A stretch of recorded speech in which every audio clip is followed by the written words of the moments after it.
안녕하세요. 삶이 예술이 되는 순간입니다. 네, 오늘은 살면서 얻어 걸린 질문이라는 테마로 좀 진행을 한번 해보도록 하겠습니다. 네, 진솔. 네, 반갑습니다. 우리 인사! 안녕하세요. 두보입니다. 네. 성이 두인가요? 인사 빨리 하나씩. 이거 우리 그 게임 같아요. 눈치 게임. 눈치 게임 하는 네, 거. 안녕하세요, 앤디입니다. 안녕하세요, 제프입니다. 몰라 눈치게 진솔이에요. 예. 네. 오늘 제가 좀 화두랄까 그냥 가벼운 얘기 좀 나누고 싶은데요. 시대는 무겁잖아요. 우리 코로나인데 사실 삶이 예술이 되는 순간에 그 삶이 일상이고 일상이 지금 현재는 코로나 속에 있어요. 그래서 어제 제가 야근을 하는데 모처럼 야근을 했어요. 모처럼 야근을 하는데 10시쯤에 나가서 먹을까 나 배가 고파서 나갔는데 식당이 10시 가까이 열더라고요. 그래서 저는 뉴스를 잘 안 봐요. 왜냐면 뉴스는 요즘엔 막 우울한 얘기들이 많이 나오고 또 이게 하다 보면 이제 뉴스가 이렇게 짧게 좀 별로더라고요. 그래서 접하지를 잘 않았어요. 그러다가 이제 10시에 딱 식당에 들어갔더니 거기서 먹을 수는 없다는 거예요. 난 그 얘기는 몰랐거든요. 뭐 6시 이후에는 몇 명 안 되고 이 얘기는 다 들었지만 먹을 수는 없는데 싸서 준대요. 그래서 싸가지고 나오면서 야 이렇게 식사조차도 이렇게 허용이 잘 안 되고 제한되는구나. 내 생활 자체가 뭔가 통제되고 규제되고 그 제도 안에서 이 접촉이라고 하잖아요. 우리가 만나고 이렇게 얘기하는 부분이 이제 제한된다는 걸 느끼면서 우리가 부지불식간에 우리가 모르는 어떤 스트레스를 안고 사는 거 아닐까. 안 그래도 우리 여러 가지 지금 스트레스 뭐 코로나 블루라고 얘기를 하는데 사실은 그런 얘기를 꼭 들지 않더라도 여러 가지 일상에서의 스트레스가 있을 것 같아요. 그리고 사실은 스트레스라는 게 뭐 특별한 게 아니더라도 일상이 여러분들은 어떠신가요? 저는 일상이 되게 새로운 것도 있지만 반복되는 부분이 굉장히 많다고 생각해요. 그래서 어떤 영화에 보면은 똑같은 시간에 일어나서 똑같은 사람을 만나는 것이 이제 장면이 마치 타임캡슐 안에 딱 들어간 것처럼 이제 반복되는 그런 영화를 본 것도 있는데 일상이 좀 그렇다고 느낄 때도 아마 있을 것도 같고 서로 얘기가 있을 것 같은데 제 오늘 주제는 그렇습니다. 이렇게 반복되는 일상 또 특히 이제 코로나처럼 우리가 이 안에 있어서 약간 좀 블루지한 느낌이 들 때 그 우울한 느낌을 떨치기 위해서 여러분들은 어떤 활력소를 찾고 계신가요? 그런 것이 궁금하기도 하고 가볍게 한번 나눠보면 좋겠어요.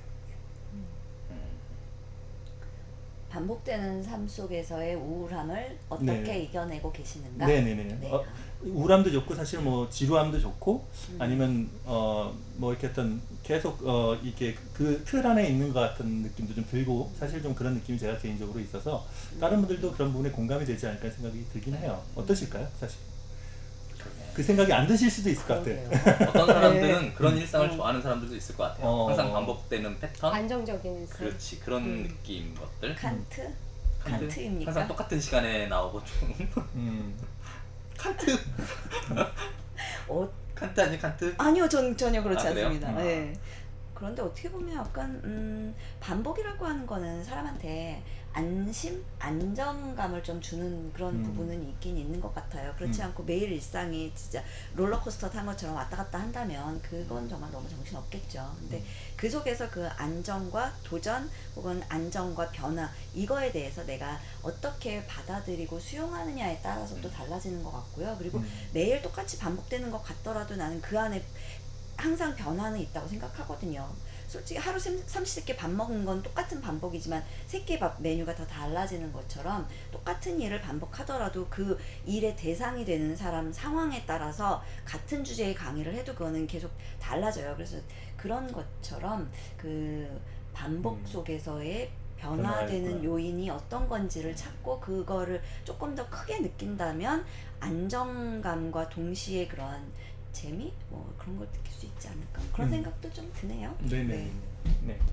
어떠세요? 그래서 꼭 이 질문에 동의하실 필요는 없고 나는 사실 지루함을 안 느끼고 있을 수도 있어요. 지루하면 안 느끼는 편. 되게 긍정적인 사람. 저도 지루. 너무 좋아 그런 거. 지루해요? 너무 뭐가 배우고 있을까? 싶은 성격. 요즘 최근 돌아가는 느낌. 최근 일하고 있는 분 배우는 성격. 배우고 싶어. 배우고 싶은 성격. 아무튼 안 지루한 걸로. 아니 저도 근데 사람이 규정하고 똑같은 패턴으로 반복되는 일상을 되게 싫어하기는 해요. 음. 뭔가 이제 새로운 것들을 막 하고 싶어하는 생각들이 있어가지고 저는 뭐하지? 난 기억이 잘 안 나네. 나 뭐하고 있는 거야? 그러니까 안 지루한 거야. 맨날 뭔가 하는 것 같은데 맞네. 뭔가를 하는지. 찾아서 하시는 거네 그럼 스스로. 그렇죠. 뭐라도 하려고 하죠. 아 그러니까 새로운 거를 찾는 것 자체가 그걸 벗어나게 하는 어떤 동인이 이게 있겠네요. 창업과 관련된 일을 하는 사람들이 그런 특징이 있는 것 같아요. 예. 똑같은 거를 계속 지속하지를 못해요. 뭔가 새롭게 계획하고 새롭게 만들려고 해요. 뭔가를 자꾸.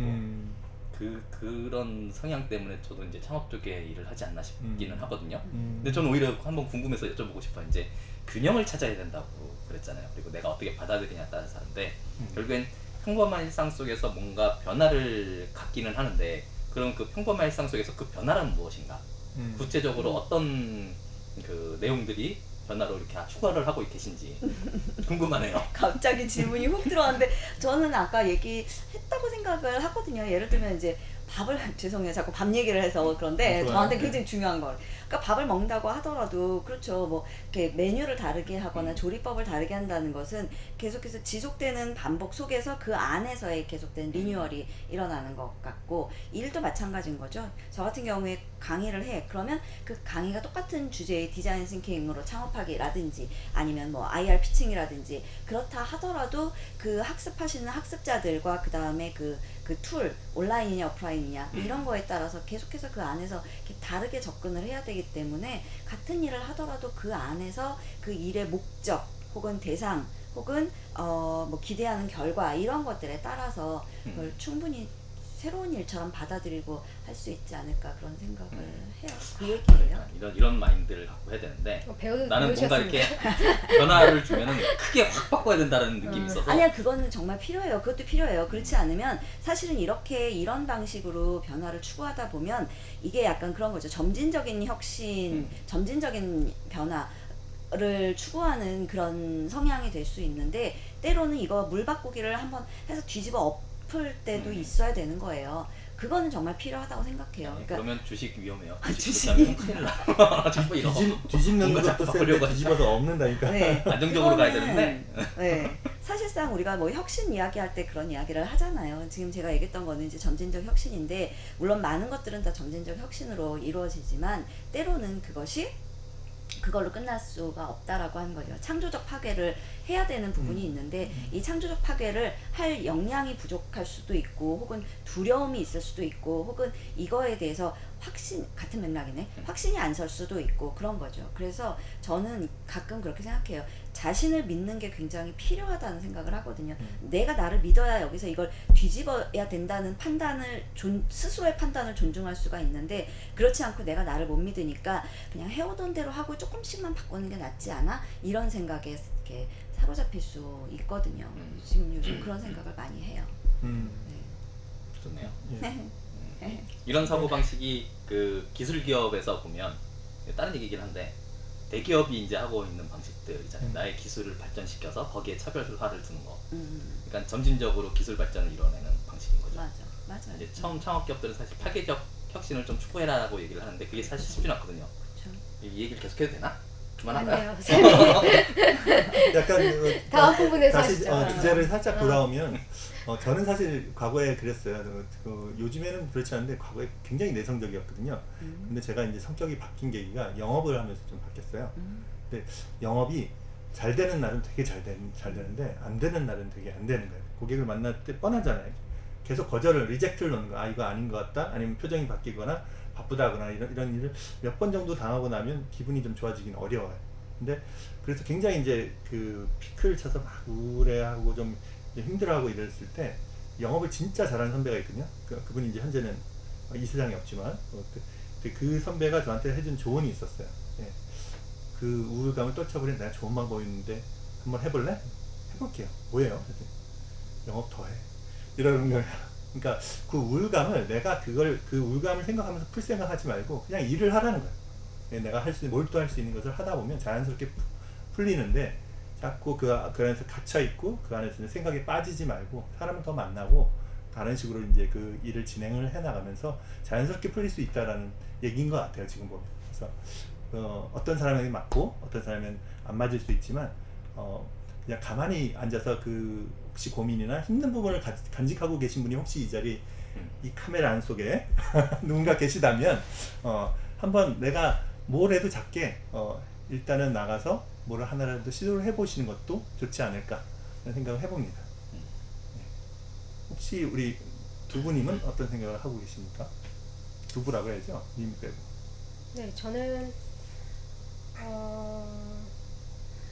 저는 반대적으로 되게 지루함을 굉장히 많이 느끼는 성격이라 성격도 막 이렇게 감정도 많이 이렇게 유동치는 사람이고 그 다음에 반복된 루틴의 지루한 일상들을 굉장히 스스로 못 견디는 사람이라 질문으로 들어왔을 때 나의 그런 지루함과 뭔가 우울감이 있을 때 어떻게 해결하느냐라고 얘기를 했을 때는 저는 가장 많이 찾는 방법은 제가 생각이 약간 달라져야지 그것들이 좀 신이 나는 것 같아요. 내 생각이 달라져야지 내가 반복된 일상 속에서 어떤 부분들을 더 해봐야겠구나 혹은 나의 지금 이 지루함을 어떤 식의 다른 생각들이 들어야지 좀 해결이 되는 것 같아요. 그럴 때 할 수 있는 제가 가장 많이 선택하는 방법은 독서인 것 같아요.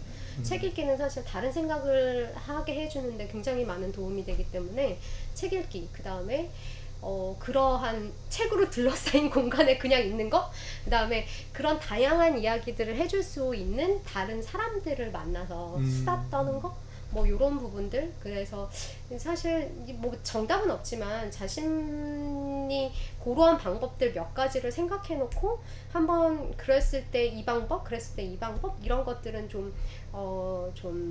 네, 마련해 두시는 게 좋지 않을까 싶어요. 요즘에 제가 되게 간단하게 또 하고 있는 것 자체가 오은영 박사의 나비포옹법이라 그러나요? 괜찮아 이렇게 스스로한테 괜찮아 이러는 거. 근데 뭐든 좋은데 자신만의 방법 몇 가지의 턴을 두고 좀 해보는 건 좋지 않을까라는 생각이 좀 들고요. 그 다음에 그리고 요즘에 제가 생각하고 있는 건 내가 나를 부정적인 감정을 들지 않게끔 환경 자체를 세팅해야겠구나라는 생각도 들거든요. 환경 자체를 세팅해야겠다라는 생각은 우리는 우리 자신을 스스로 부정적으로 생각이 들게끔 너무나 많은 환경에 노출되어 있다. 뭐 이런 생각들이 좀 들면서 그렇지 않은 환경들을 세팅해야겠다. 그래서 내가 뭘 좋아하고 뭘 싫어하고 어떤 걸 잘하고 어떤 걸 잘 못하는지에 대한 생각들을 좀 많이 하고 그러면 내가 내 자신을 그러니까 사실은 약점을 고쳐서 완벽해져서 잘 되는 경우보다 장점을 강화시켜서 잘 되는 경우가 훨씬 많다라고 생각이 들어요. 그리고 그 인생이 더 좀 행복할 것 같거든요. 그래서 예전에 나의 뭐 지적받는 부분, 약점 뭐 이런 부분들을 막 그래 난 이것도 해야 돼 저것도 해야 돼. 특히 저도 이제 창업가니까 이것도 해야 돼 저것도 해야 돼 라고 생각했다면 그거 부분보다 내가 잘하는 부분을 좀 더 많이 세팅해서 내 스스로를 긍정적인 여길 만한 부분을 좀 세팅하는 게 좋지 않을까 뭐 이런 생각들을 하고 있습니다. 네. 실제 어떤 체험을 바탕으로 얘기를 해주시는 것 같아서 그건 되게 좋은 것 같고요. 그러니까 사람마다 이제 다 다른 거겠죠. 그러니까 어떤 사람은 자극에 민감할 수 있으니까 그 자극을 세팅할 수도 있고 어떤 사람은 이제 지루할 수 있으니까 그 지루한 부분을 바꾸기 위해서 일부러 외부의 환경에 자극을 찾아 나갈 수도 있고 뭐 이렇게 다 다른 것 같습니다. 그래서 여러분들이 보시면서 편하게 이제 그 방법을 찾아보시는 건 좋을 것 같고요. 하나의 얘기를 하고서 이 자리를 일단은 이 주제를 파악하면 될 것 같은데 최근에 제가 관심 있게 본 것 중에 하나가 이제 비폭력 대화라는 테마예요. 여러분 웹사이트에 찾아보시면 나와 있습니다. 어떤 특정 프로그램을 홍보하는 거 아니에요. 그래서 비폭력 대화에서 하는 것의 메시지는 뭐냐면 사실 거기서만뿐만 아니라 이제 시중에 보면은 이제 비슷한 얘기들이 꽤 있는데 핵심 메시지는 그래요. 감정은 잘못된 것이 아니다. 그 감정은 옳다. 그러니까 내 감정이 기분 나쁘던 슬프던 뭐 찝찝하던 뭐 하던 간에 그런 감정 자체는 문제가 없다는 거예요. 감정이 잘못한 건 아니니까 그 감정을 좀 포옹해주고 그 감정에 대해서 내가 그럴 수 있지 라고 그 감정 그대로를 인정해 준다면 조금 더 이게 좀 편안해질 수 있지 않을까. 내 우울한 마음 자체에 대해서 그거를 그 스스로 그 우울함을 좀 안 좋게 생각을 하거나 이런 부분이 있으면 더 심해질 것 같아요.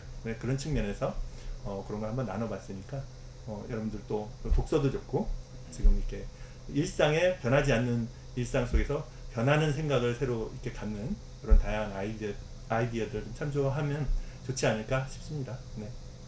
이상으로 이 정도 얘기할까요? 네, 네. 좋습니다. 네. 네. 갑작스럽게 안녕 다음에 만나요.